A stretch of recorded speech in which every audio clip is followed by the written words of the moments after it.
Okay, so good morning. Welcome to our week 9 topics of the NCMA 112 Health Education. So mas maikli lang po itong topic na ito compared to our week 7 and week 8. Ito po mas maikli lang po ito. Okay? So for the week 9 topics, this is more on evaluation, part of the education process. So what are the expected outcomes? At the end of this discussion, the students are expected to analyze implementation of the health education given to a client and its effectiveness or outcome. Explain the interprofessional use of nursing documentation applied in health education. Differentiate the professional principles of documentation. Discuss the process in evaluation of health education. And your effective in psychomotor, the same pa rin in your week 8. Again, our week 9 topics is more on evaluation. So week 7 is for, week 6 is your assessment, week 7 is planning, week 8 is implementation, and week 9 is evaluation. And then we are done with our education process. Tapos na natin yung buong step-by-step ng education process and what are the ano yung mga key components in each steps. So in our week 9 topics and the evaluation part, we are going to determine the focus of evaluation. We are going to differentiate evaluation versus assessment. What are the different models of evaluation? So depending on their use, meron tayong iba't ibang types of evaluation. The barriers, the evaluation, the importance of documentation of patient education. Bakit importante ang documentation? Purposes and steps in effective documentation, and also the barriers to documentation of health education. So yan po lahat ang coverage natin ng evaluation.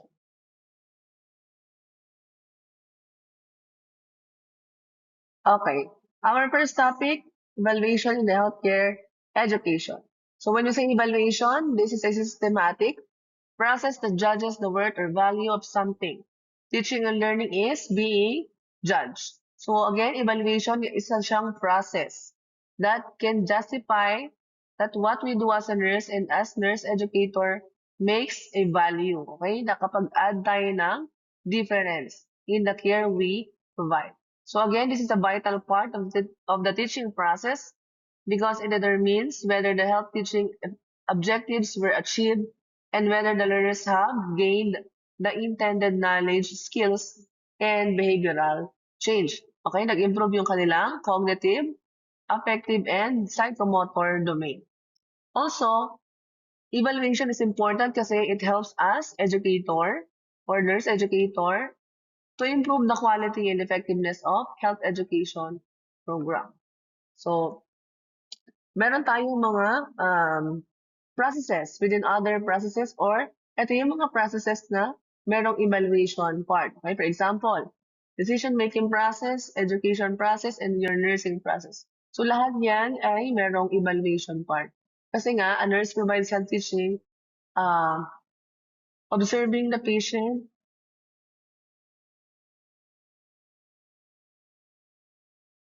Okay, for example, na process na gumagamit ng evaluation is our decision-making process.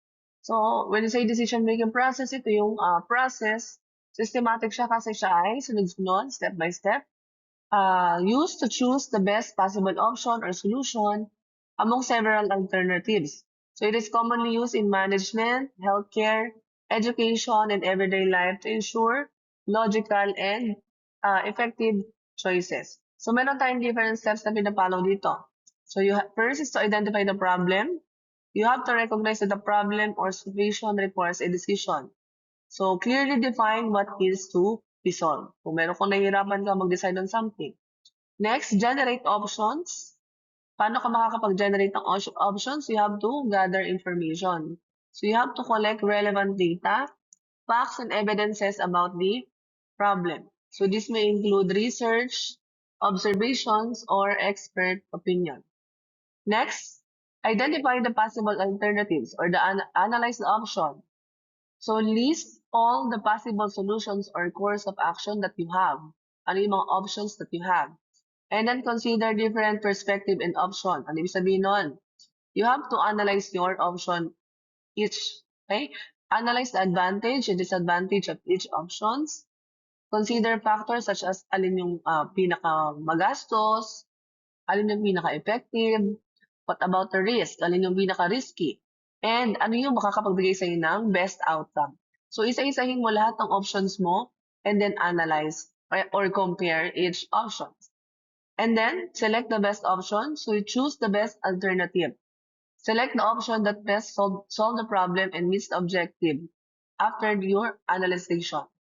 Next, implement the decision. Put the chosen solution into action. So, dito na yung actual implementation. So, this may involve planning, communication, and resource allocation. Next is your evaluate and learn from discussion. So, dito naman, you have to assess whether the decision solved the problem. Pero kung hindi yun yung nakasolve ng problem mo, if necessary, you can make an adjustment or choose another option. So, kaya ganun importante ang evaluation. Okay, next, let us differentiate evaluation versus assessment. According to purpose, kailan ginagawa ang assessment? Assessment is ang purpose is to increase the quality. Okay, kaya ka nag-assess kasi you want to identify, you want to gather information muna to improve or to increase the quality. Next, kailan ginagawa ang evaluation? Evaluation is used to judge the quality. So after all these steps, after all the implementation, you are going to judge the quality kung you are achieved ba yung desired objectives. So here is the list of table wherein assessment and evaluation are being compared. So according to when, kailan ginagawang assessment? Siyempre, during the process or before the process. Evaluation naman, usually ginagawa yan siyempre after the process. According to purpose, assessment is used to collect information and to gather data. Next, evaluation naman is to judge the effectiveness of data or the quality of your implementation. What are the key questions? In your assessment, what is happening? In your evaluation, what was the result? Okay, for example, in education process, assessment through quiz or observation, ino-observe yung mga student or nagpapaquiz to assess kung meron silang natutunan. While in your evaluation, this is usually for mga final exam, yung mga major exam, and your grading system. Ano yung naging final output mo? Ano naging final grade mo? In your nursing, assessment is done by data gathering, okay? In your collection of data, subjective and objective data, and dyan mag-base lahat ng gagawin mo in your planning, implementation, and evaluation. Your evaluation is done to check patients' response. So these are the methods of evaluation by observation. Okay, but just by observing, makikita mo na agad kung yung learner mo is may natututunan ba o wala.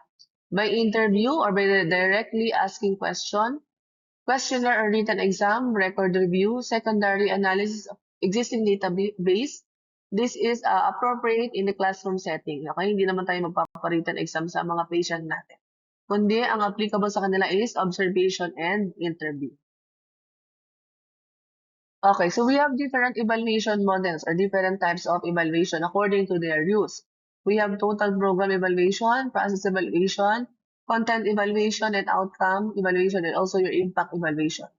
Okay? Sinabi nating model, nursing education that helps students and healthcare professionals develop critical thinking and clinical judgment. So it guides nurses in analyzing patient situations systematically before making clinical decisions. Okay. Content evaluation. So your content evaluation, the purpose is to determine whether learners have acquired the knowledge or skills taught during the learning experience. So when you say content evaluation, this is used to determine kung mayroon ka natutunan after the learning session. Content evaluation is taking place immediately after the learning experience to answer the guiding question. For example, after the discussion of week 7, 8, and 9, I will give you long quiz to determine kung meron kayong natutunan in that subject. So scope is limited to specific learning experience and to specifically stated objectives for that experience. So ano lang siya, very limited lang yung kanyang scope kasi kung ano lang yung sinabi kong topic, yun lang yung may evaluate po natin. Next is your impact evaluation. So the purpose of this evaluation is to determine the relative effects of education in the institution or in the community, especially in the community, right? The scope is broader, more complex, and usually more long-term than any other types of evaluation. Pag sinabi natin impact evaluation, ang purpose nun is to obtain information that will help decide whether continuing an educational activity is worth its cost. 'Di ba? Katulad ng sinabi ko doon sa week 8 natin, example, yung magkakanda kayo ng health teaching sa isang community or sa isang barangay. So, doon, kailangan yung gawin yung impact evaluation. For example, tatanungin mo, ang naging topic nyo doon ay dengue prevention.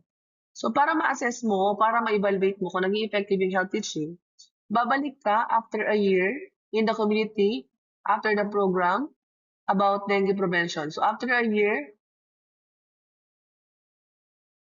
you're going to assess the barangay health office check if the number of dengue cases in the community has decreased. By doing that, ma-evaluate mo if naging effective yung ginawa mong program last year. Okay, that is your impact evaluation. So ito po, it will take time. Mas matagal siya.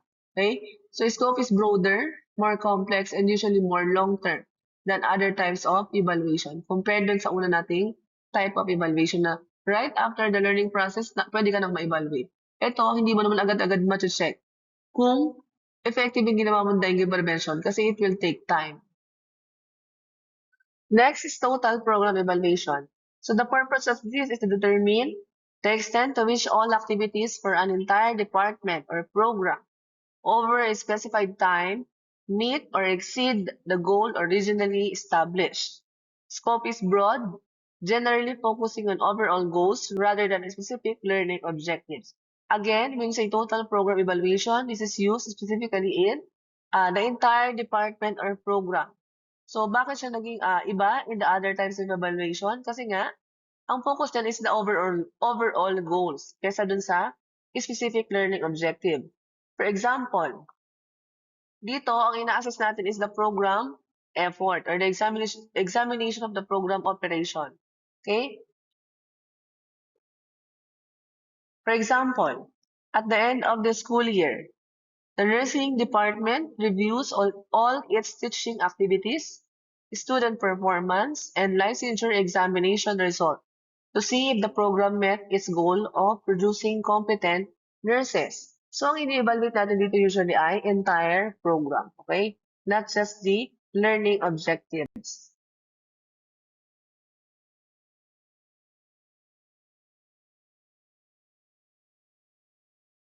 Okay, our next type of evaluation is the outcome or the summative evaluation. The purpose is to determine the effects of teaching efforts, and these are the guiding questions.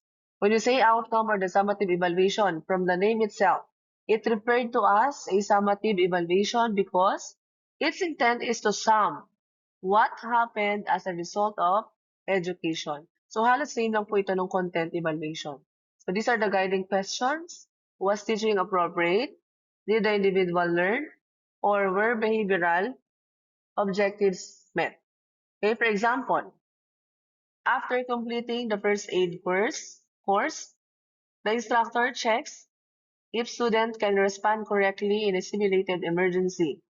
A written exam and skills test are given. So, nagbibigay din agad-agad ng written exam. So, pwede kang mag-evaluate right after the learning process. Next is your process or the formative evaluation. Ang purpose nito is to make necessary adjustment to an educational activity as soon as they are identified. So, scope is limited in the content and time frame.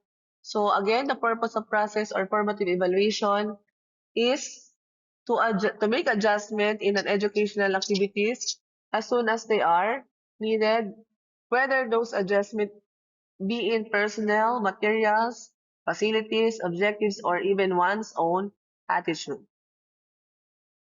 So here's the table of the difference between the our different type of evaluation. According to their description, focus or purpose, the time and cost, frequency, and example in health education. This is also in your according to purpose and in your scope. So evaluation is not just about grading, it's about improving learning and performance.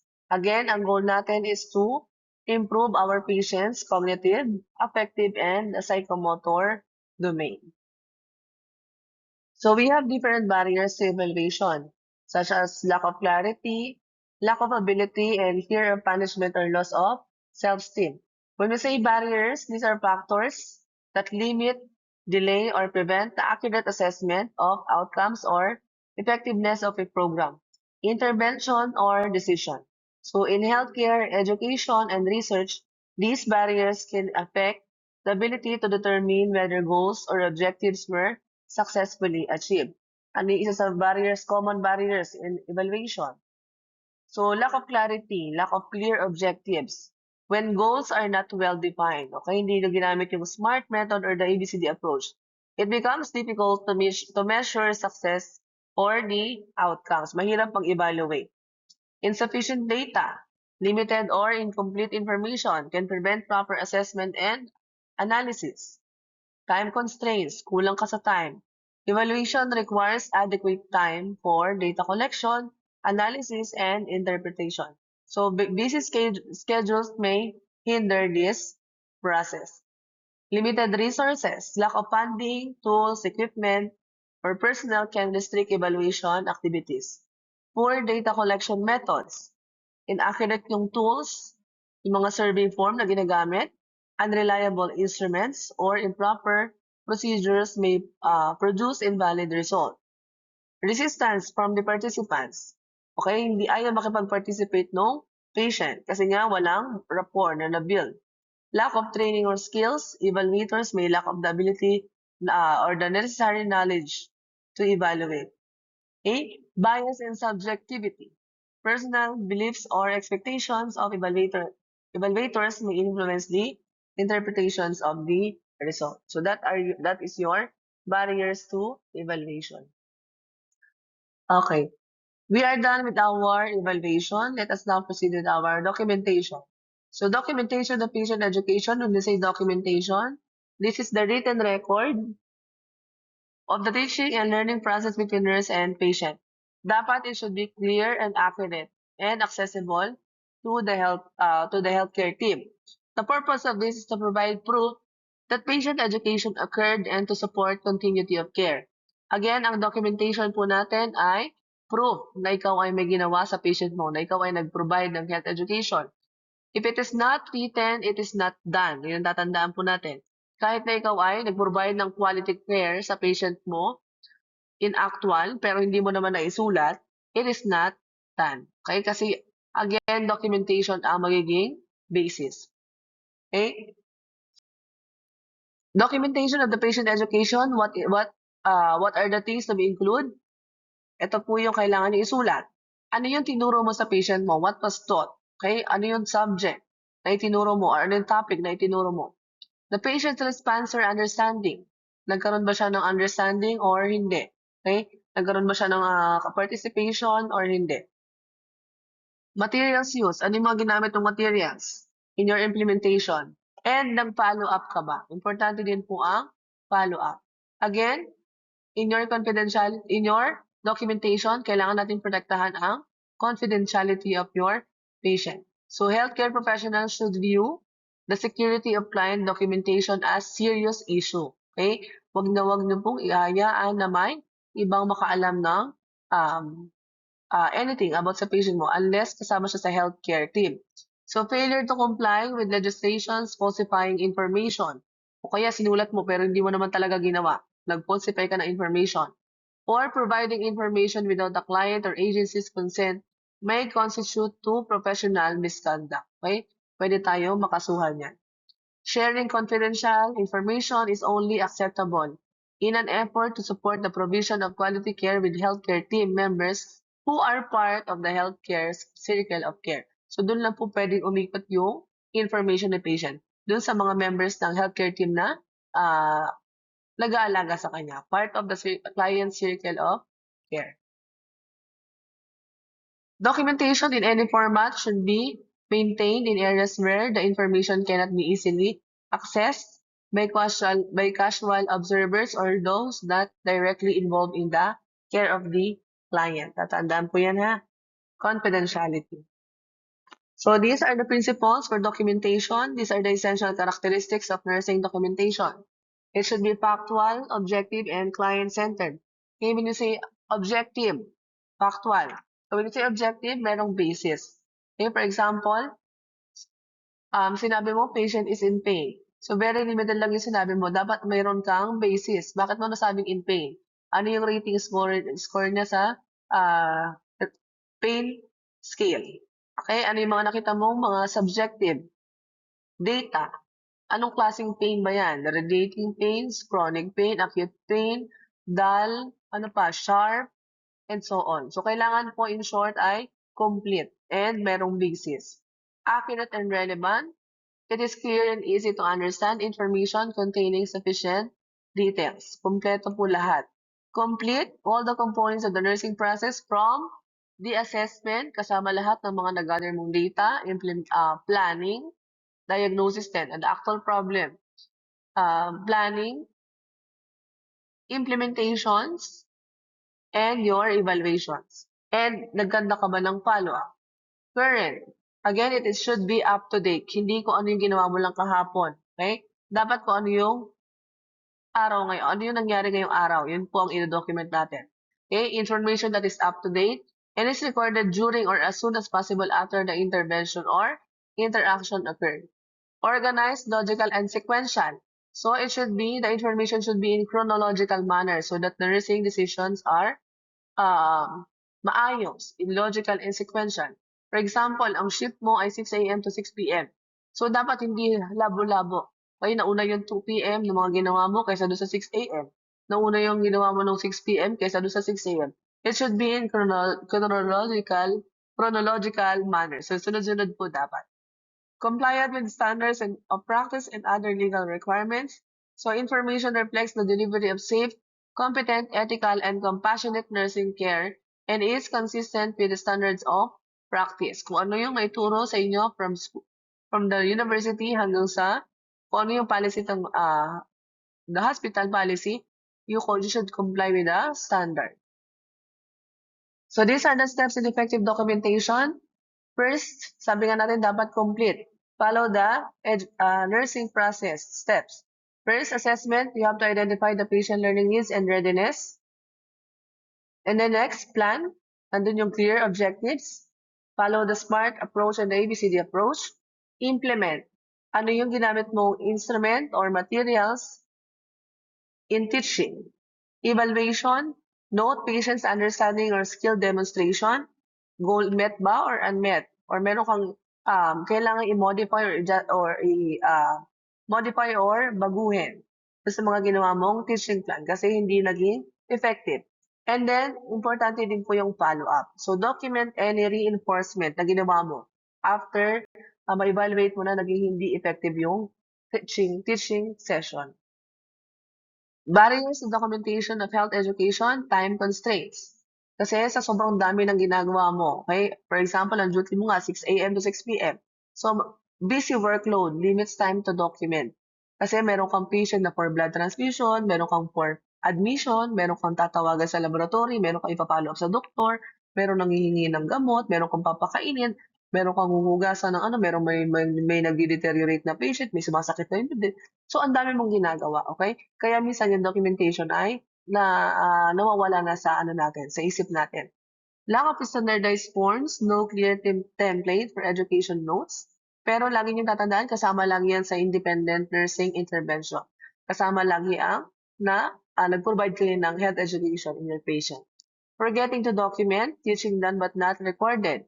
Sabi nga natin, if it is not done, if it is not written, it is not done. So make sure na lahat ng nagawa mo sa patient mo ay naisusulat mo. Kung gano'n ang duty mo na masyadong mahaba, masyado ka maraming ginagawa, ang pinaka-best gawin dyan, mag-keep ka ng notes or magkaroon ka ng small notebook or yung tickler na isusulat mo, ino-note mo agad-agad kung ano yung mga ginawa mo right after the implementation. Limited awareness. Some nurses undervalue The importance of documenting teaching. Okay? Undervalue, ibig sabihin, karamihan sa mga nurses hindi binibigyan ng attention or ng importance ang pagdo-document ng health education. Sa kanyo lang po yan marirealize yung importance niyan kapag kami nangyari na sa patient at nagkaroon ng investigasyon. Okay? Doon mo maiisip na, ay ginawa ko naman yun sa patient na, pero dahil nagkaroon ng investigasyon at hindi mo nga naisulat, okay, doon ka magkakaroon ng problem. Inadequate training, unclear on what or how to write effectively. Kaya nga po ngayon, meron kayong subject na health education to teach you how to proper write the documentation. So overcoming these barriers, sabi ko nga kanina, gumamit kayo ng tickler or use checklist or teaching documentation forms para mas madali. Okay? Integrate education notes into electronic records. Kaya lang hindi pa po applicable sa lahat ng hospital na gumagamit ng electronic records. More on manual pa rin tayo. Sulat kamay. Schedule short time for post-teaching documentation. Okay, sabi dyan, schedule short time. So, ibig sabihin, pag nag-educate ka sa room 1, balik ka ng nurse station, isulat mo ulit. Sulat mo sa chart. Room 2, ganun ulit. So, time-consuming po yun. So, ang pinaka-best strategy that you can use is magkaroon ka ng maliit na notebook and then saka mo lang inote. And then before your end of shift, doon mo balikan lahat ng mga isinulat mo para wala kang makaligtaan. Reinforce importance through training and supervision. So, business sa mga hospital. Kung ano yung mga webinar or seminars na pwede nilang ma-enhance yung skills mo in the documentation. So, these are the important key points or key takeaways in our topic. Again, evaluation shows what was learned. Documentation provides proof and continuity. Again, it's a legal document and it will save your license. Accurate records protect both patient and nurse. Effective documentation means effective patient education. Okay, laging tatandaan, if it is not documented, it is not done. Okay? Lagi niyong iisipin yung license nyo. Kailangan isulat nyo lahat ng ginawa nyo sa patient mo. Pero do not falsify information. Kung hindi mo naman siya ginawa, huwag mong isusulat. Kasi malaki ding ano yun. Tawag ito, malaki din pong kaso yun. Okay? Falsifying documents. And we are done with our week 9. So again, your long quiz for section 22, 21, 22, 23, and 24. Ang long quiz po ninyo ay sa Saturday. Next meeting, week 7, 8, and 9 ang coverage, 30 items. Meron tayong multiple choice pero meron din konting enumeration. So review your week 7, 8, and 9.